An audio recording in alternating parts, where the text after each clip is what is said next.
The first step I'm going to do is bald out my client using my Andis T-outliner blade. As you can see, I'm not folding the machine the opposite to set my guideline, so I won't create a harsh zero line.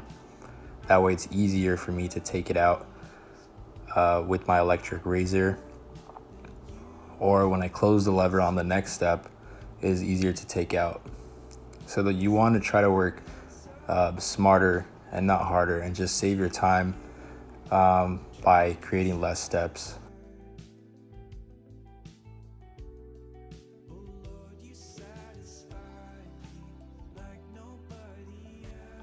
The next step I'm going to be doing is finishing the base of the cut, which is a 00. This client wants to have it all the way balded out to the skin. I'm not going all the way up to that first guideline that I created with my T-outliner. I'm just kind of scooping out, as you can see right here. Right now I'm going to come under it with my T-outliner blade, just to take out any line that my foil razor cannot take out.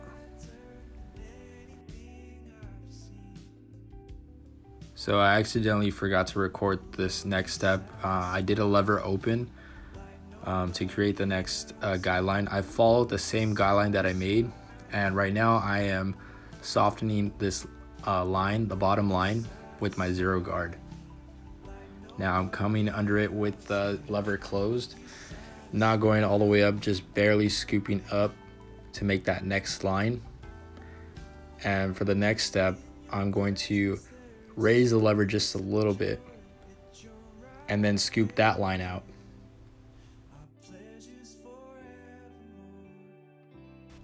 Right now I'm going to raise the lever just a slight bit, just to take out that guideline that I created with my lever closed.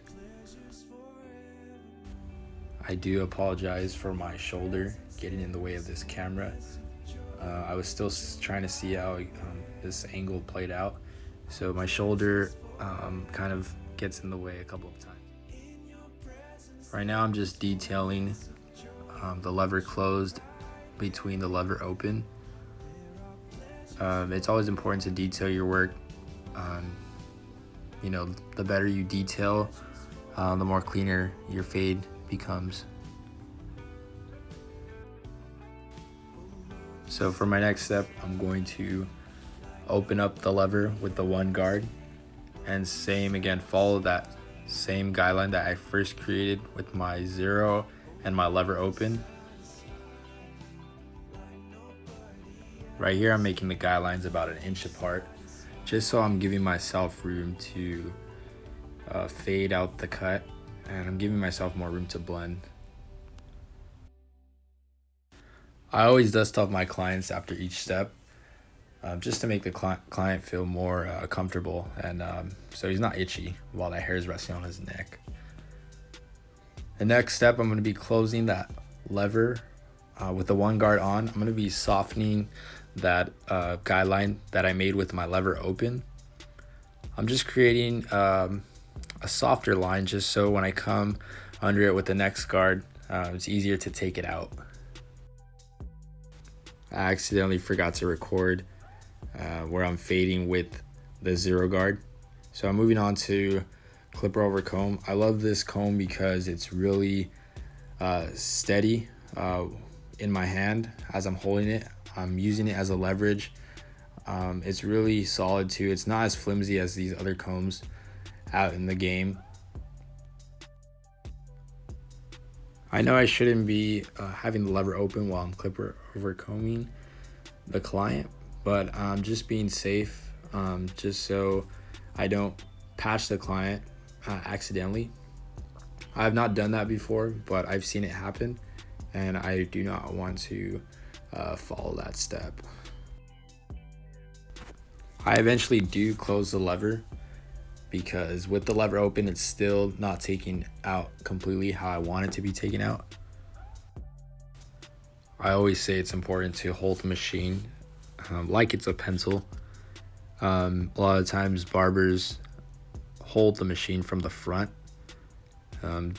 You want to hold it like a pencil just to prevent wrist injuries. It's also a lot faster. You can use it a lot faster. So right now I'm going to use my one guard open just to detail any bulk that my comb couldn't take out.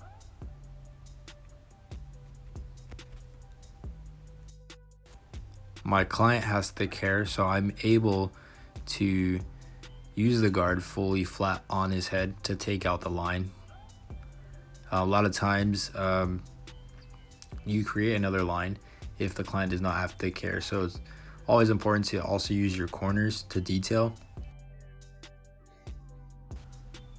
I'm playing with the lever as I am trying to detail or take out that line, just because I see some dark spots that still aren't taken out. So I'm playing with my lever just to see how much I need to take out before I move on to the next step.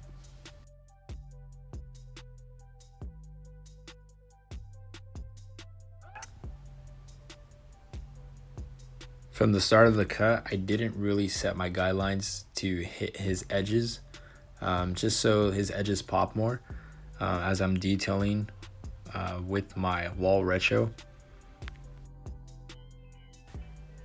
As I did to this first side, I am going to be duplicating the other side. You kind of want to create a C cup, that's what it's called. It's like a C, just so it pops more, it looks more clean. The last step I'm going to be doing is hitting his edges with 1.5 guard. You will be able to see it right now. Just to take out a little bit more bulk that I couldn't take out with my clipper over comb method. But again, I do appreciate you guys watching and taking the time to learn from this video. I hope you guys did learn and appreciate you guys watching. I will be dropping another video pretty soon. Thank you.